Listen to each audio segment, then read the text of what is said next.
আসসালামু আলাইকুম সবাইকে। আজকে হচ্ছে আমরা পদার্থবিজ্ঞান দ্বিতীয় পত্রের কোশ্চেনটা সলভ করব। 2026 সালে এসএসসি পরীক্ষার্থীরা যারা পরীক্ষা দিছে এদের কোশ্চেনটা আজকে সলভ করব। চলো শুরু করা যাক। আচ্ছা চলো আমরা প্রথম প্রশ্নটা সলভ করি। আমাদের এখানে প্রথম প্রশ্নটা হচ্ছে তাপগতিবিদ্যা থেকে, খুব ইম্পর্ট্যান্ট একটা টপিক, যেটা হচ্ছে কার্নো চক্র থেকে আসছে। দেখো আমাদের কার্নো চক্রের 4টা চক্র দেওয়া আছে, এ বি চক্র, বি সি এবং সি ডি ডি এ। আমাকে এখানে প্রশ্ন করছে সি বিন্দুতে কার্যকর আয়তন নির্ণয় করো। তাহলে সি বিন্দুতে আমরা আয়তন নির্ণয় করব। সি বিন্দুতে আয়তন নির্ণয় করার জন্য অবশ্যই বি বিন্দুতে আয়তনটা আমাদের জানতে হবে। বি বিন্দুর আয়তনের অনুপাত দেওয়া আছে, দেখো B2/B1 = 2:1।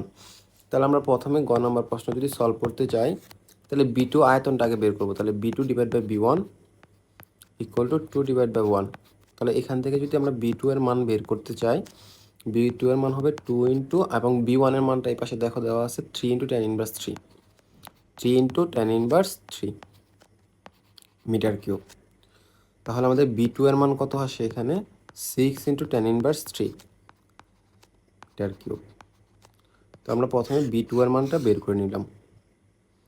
তাহলে B2 এর মানটা থেকে আমরা এখন দেখো আমাদের T2 এর মানও দেওয়া আছে, মানে বি বিন্দুতে তাপমাত্রা, যেটা হচ্ছে আমরা T2 হিসেবে চিন্তা করতে পারি। T2 এর মান হচ্ছে 550। এখন প্রশ্ন হচ্ছে এখানে তো আমাদের T1 এর মান দেওয়া আছে।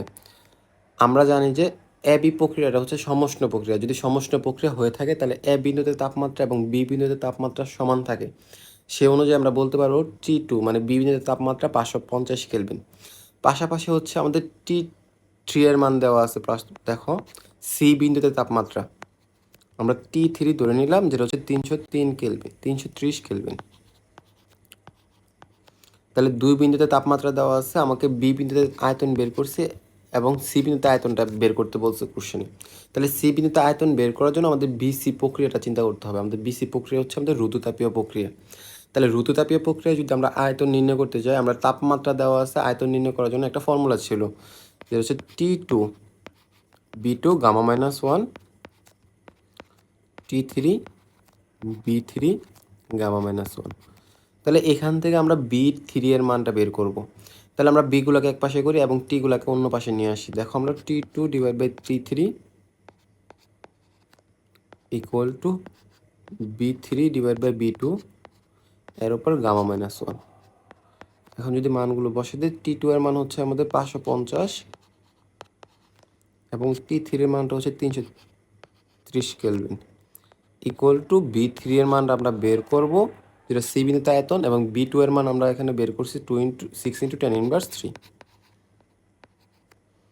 এর উপর পাওয়ার হবে Γ-1, গামার মান দেওয়া আছে 1.4 - 1। তাহলে আমরা যদি এখানে ক্যালকুলেশন করতে যাই, তাহলে দেখো আমাদের 550 / 330 এর উপর পাওয়ার হবে, দেখো আমাদের এই পাশে পাওয়ারগুলো হচ্ছে 1.4 - 1 মানে হচ্ছে 0.4। যদি এটা এ পাশে নিয়ে আসি তাহলে আমাদের 1/0.4 হবে, = B3 / 6 × tan ইনভার্স 3। এখান থেকে যদি আমরা B3 এর মানটা ক্যালকুলেশন করি তাহলে আমাদের আসে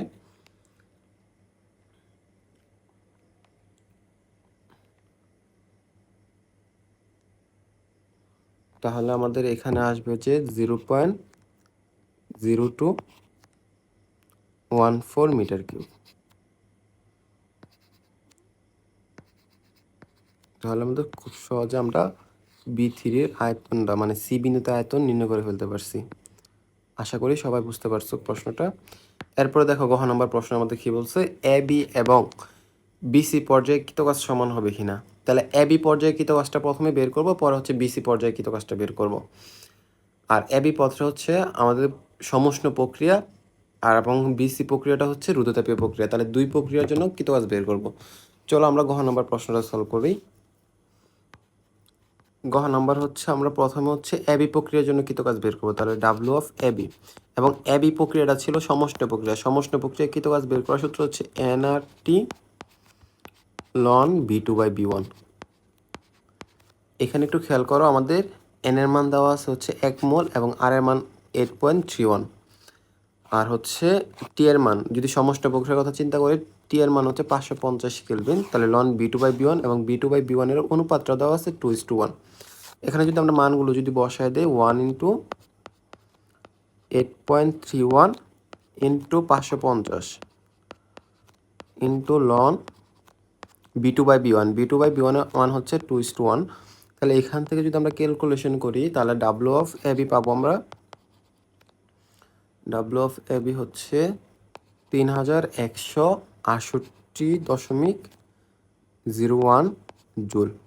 তাহলে আমরা সমষ্টি প্রক্রিয়া বা এবি প্রক্রিয়ার জন্য কৃতকাজটা পেয়ে গেছি।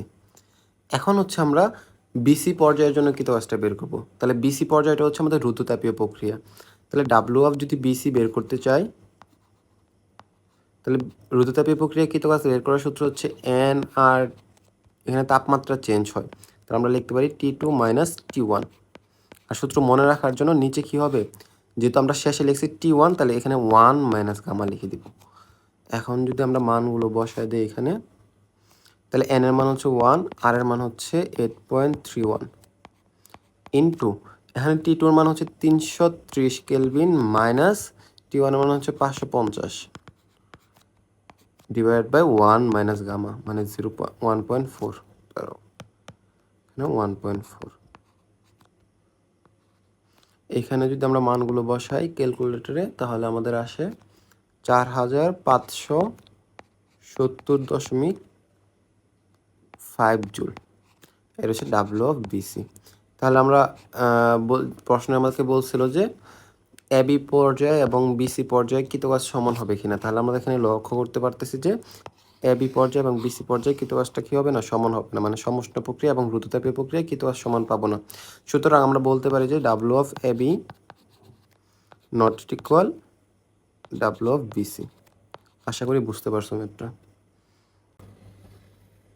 আচ্ছা চলো আমরা হচ্ছে পরের কোশ্চেনটা সলভ করি। এটা হচ্ছে আমাদের কোশ্চেন নাম্বার 2, স্থির তড়িৎ অধ্যায় থেকে আসছে। আমাদের দেখো একটা সার্কিট দেওয়া আছে এখানে। সার্কিটটা থেকে আমাদের প্রথমে গ নাম্বার প্রশ্নটা বলছে বের করার জন্য তুল্য ধারকত্ব বের করার জন্য বলছে। এটা যদি তুল্য ধারকত্ব বের করতে চাই মানে সিপি, মানে প্যারালালের জন্য যদি বের করতে চাই তাহলে 2 + 3 মাইক্রোফ্যারাডে, এককটা মাইক্রোফ্যারাডে আকারে রাখলাম। তাহলে আমাদের এখানে আসে 5 মাইক্রোফ্যারাডে। এই 5 আর হচ্ছে C1টা আমাদের হচ্ছে সিরিজে আছে, তাহলে আমাদের CS টা বের করব। CS টা হবে 1/5 + 1/1। এখানে যদি আমরা লসাগু করি তাহলে নিচে পাবো 5, উপরে কত পাবো 1 + 5 = 6/5। এটা আসলে মেইনলি হবে ইনভার্স 1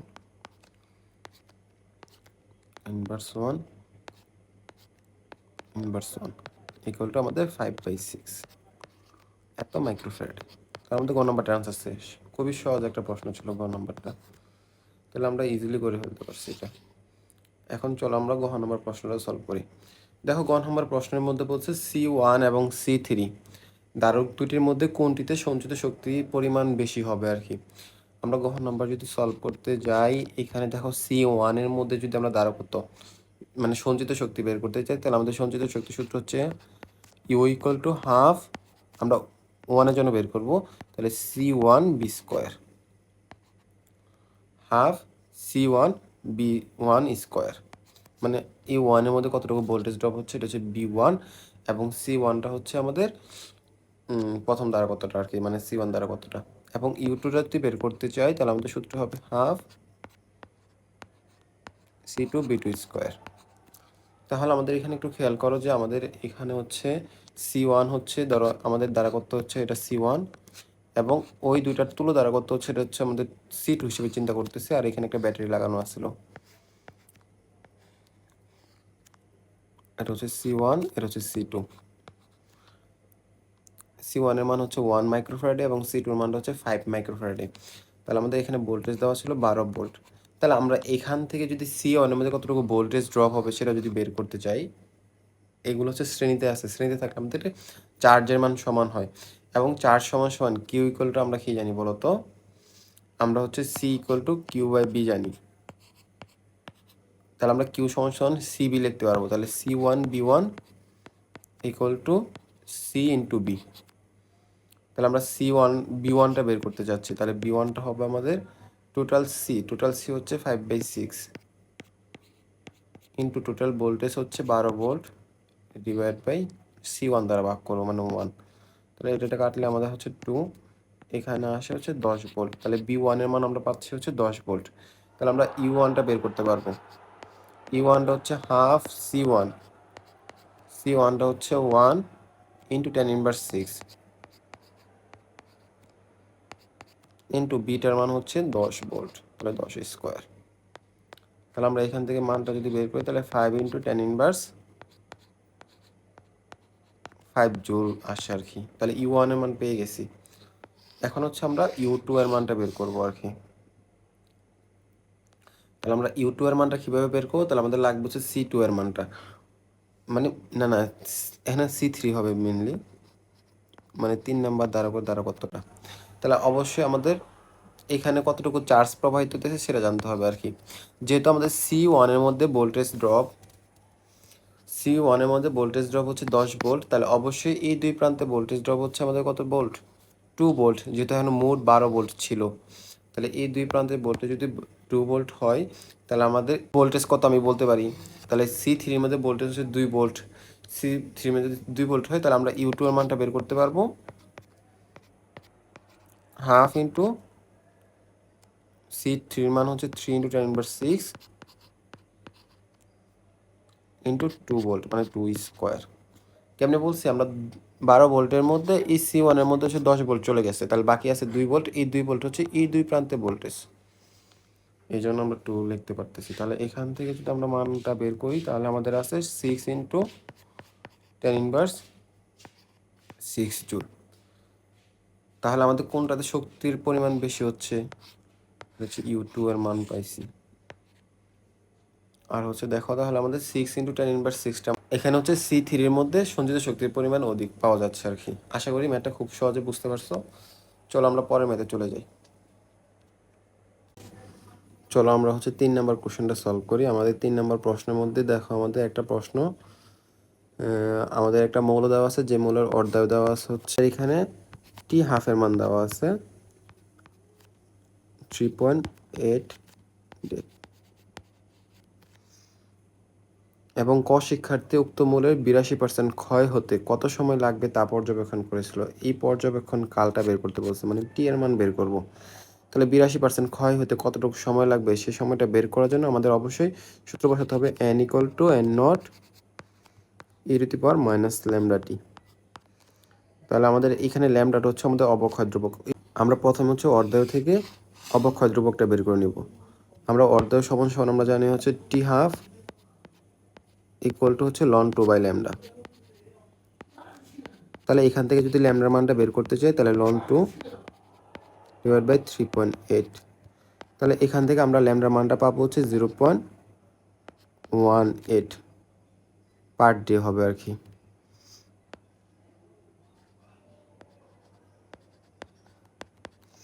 তাহলে আমরা এখান থেকে ল্যামডার মানটা পেয়ে গেছি। আমরা n/n0 এটাকে যদি এই পাশে নিয়ে আসি, এটার মানে হচ্ছে অক্ষত অংশ কতটুকু থাকবে, e⁻λT। n/n0 এর মানটা হচ্ছে অক্ষত কতটুকু থাকবে, মানে 18%, এটাকে 0.18 লিখতে পারি আমরা, ইকুয়াল টু হচ্ছে e⁻λ মান হচ্ছে 0.18 ইন্টু টি। তাহলে এখান থেকে যদি আমরা টি এর মানটা ক্যালকুলেশন করি তাহলে টি এর মানটা আমাদের আসে হচ্ছে 9.4 ডেজ। আমাদের টি এর মানটা এটা পেয়ে গেছে আর কি। তাহলে এখন হচ্ছে আমরা বের করবো হচ্ছে গ নাম্বারটা, খ শিক্ষার্থীর বক্তব্য যথার্থ ছিল কিনা। গ নাম্বার, এটা গ নাম্বার ছিল আমাদের। গ নাম্বার প্রশ্নটা হচ্ছে খ শিক্ষার্থীর বক্তব্য যথার্থ ছিল কিনা। খ শিক্ষার্থী কি বললো? 18 দিন পর মৌলটির অবশিষ্ট ভর প্রারম্ভিক ভরের 1/25 হবে কিনা। মানে আমরা এখানে n/n0 এর মানটা বের করবো। তাহলে আমাদের সূত্র হচ্ছে n = n0 e⁻λT। তাহলে আমরা n/n0 এর মানটা বের করবো, ইকুয়াল টু e⁻λ মানটা হচ্ছে আমাদের যেটা পাইছিলাম আর কি। তাহলে ল্যামডার মান আমরা কত পাইছিলাম? 0.18 কিন্তু টি এর মান হচ্ছে 18 দিন। এটাকে যদি আমরা ক্যালকুলেশন করি তাহলে আমাদের আসে হচ্ছে 0.03577 75 এটাকে যদি আমরা ভগ্নাংশ আকারে লিখতে চাই তাহলে 1/26.5 অংশ আসে। তার মানে হচ্ছে এখানে 1/25 অংশ হবে না। আশা করি বুঝতে পারছো। আচ্ছা চলো আমরা হচ্ছে পরের কোশ্চেনে চলে আসছি, 6 নম্বর প্রশ্ন। এখানে আমাদের একটা ইয়াংয়ের দ্বিতীয় পরীক্ষা থেকে একটা প্রশ্ন আসছে, চ্যাপ্টার 7 যেটা হচ্ছে ব্যতিচার মানে ভৌত আলোক বিজ্ঞান, ওই চ্যাপ্টার থেকে খুব ইজি একটা প্রশ্ন আসছে। এখানে আমাদের দেখো ইয়াংয়ের দ্বিতীয় পরীক্ষায় চিরদ্বয়ের মধ্যবর্তী দূরত্ব দেওয়া আছে 2.75। চিরদ্বয়ের মধ্যবর্তী দূরত্বকে আমরা এ দ্বারা প্রকাশ করি, যেটা হচ্ছে 2.75 মিলিমিটার, যেটাকে আমরা মিটারে নিয়ে যাবো 10⁻³ মিলিমিটার। মিলিমিটার থেকে মিটারে নিয়ে গেলাম। এরপরে দেখো আমাদের চির হতে পর্দার দূরত্ব 1 মিটার, যেটা হচ্ছে ডি এর মান। চির হতে পর্দার দূরত্ব হচ্ছে 1 মিটার। এবং পাশাপাশি পি বিন্দুতে তরঙ্গ দৈর্ঘ্যের পথ পার্থক্য দেওয়া আছে এবং ব্যবহৃত তরঙ্গ দৈর্ঘ্য যেটা হচ্ছে ল্যামডার মান দেওয়া আছে আমাদের 5800 অ্যামস্ট্রং। এটাকে মিটারে নিয়ে গেলে 10⁻10 মিটার লিখতে পারবো। আমাদের গ নাম্বার প্রশ্নটা, প্রথমে হচ্ছে গ নাম্বারটা সলভ করবো। গ নাম্বার প্রশ্ন বলছে সৃষ্ট ব্যতিচারের ডুরাপ্রস্থ নির্ণয় করো। তাহলে ডুরাপ্রস্থের সূত্র আমরা জানি কি, del equal to lambda d/2a। দেখো আমাদের ল্যামডার মান, ডি এর মান, এর মান দেওয়া আছে, তাহলে আমরা মানগুলো এখানে বসাই দেবো। তাহলে প্রথমে হচ্ছে আমরা ল্যামডার মানটা কত বসাবো, 5800 ইন্টু 10⁻10 ইন্টু ডি এর মান হচ্ছে 1, 2a, এর মান হচ্ছে 2.75 ইন্টু 10⁻3। তাহলে এখান থেকে যদি আমরা ডেলের মানটা বের করতে যাই, তাহলে ডেলের মানটা হচ্ছে 155 ইন্টু 10⁻4 মিটার। তাহলে আমাদের গ নাম্বারটা খুবই সহজ ছিল, করে ফেলছি। তাহলে আমরা গহ নাম্বারটা সলভ করি। চলো, গহ নাম্বারটা কী বলছে, পি বিন্দুতে কোন ধরনের ব্যতিচার সৃষ্টি হবে। আচ্ছা, পি বিন্দুতে ব্যতিচার সৃষ্টি হওয়ার জন্য আমাদের পথ পার্থক্যের মান যদি λ/2 এর জোড় গুণিতক হয়, আমরা পথ পার্থক্য সমান লিখি। দাঁড়াও, পথ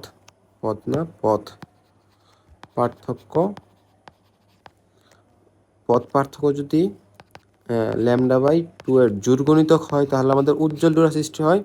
আর যদি পথ পার্থক্য 2n-1 বা λ/2 এর যদি বেজের গুণিতক হয় তাহলে আমাদের অন্ধকার ডোরা সৃষ্টি হবে। কিন্তু আমরা তো এখন জানি না এরা কি উজ্জ্বল ব্যতিচার সৃষ্টি হবে, গঠনমূলক ব্যতিচার নাকি দংশাত্মক ব্যতিচার সৃষ্টি হবে, সেটা তো আমরা জানি না।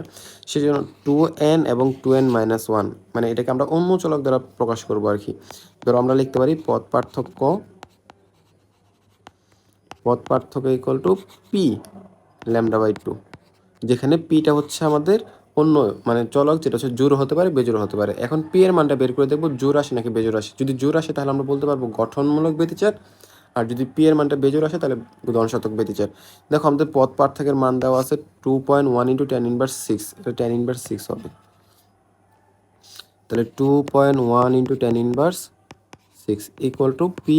এখানে ল্যামডার মান আমরা জানি, ল্যামডার মান কত জানি, 5800 ইন্টু 10⁻10 /2। তাহলে আমরা এখান থেকে পি এর মানটা ক্যালকুলেশন করে পাচ্ছি হচ্ছে 3.12, যেটাকে আমরা প্রায় 3 লিখতে পারবো আর কি। তাহলে 3 হচ্ছে আমাদের বেজোড় সংখ্যা। তাহলে যেহেতু 3 বেজোড় সংখ্যা, তাহলে আমরা বলতে পারি যে পি বিন্দুটা হচ্ছে অন্ধকার।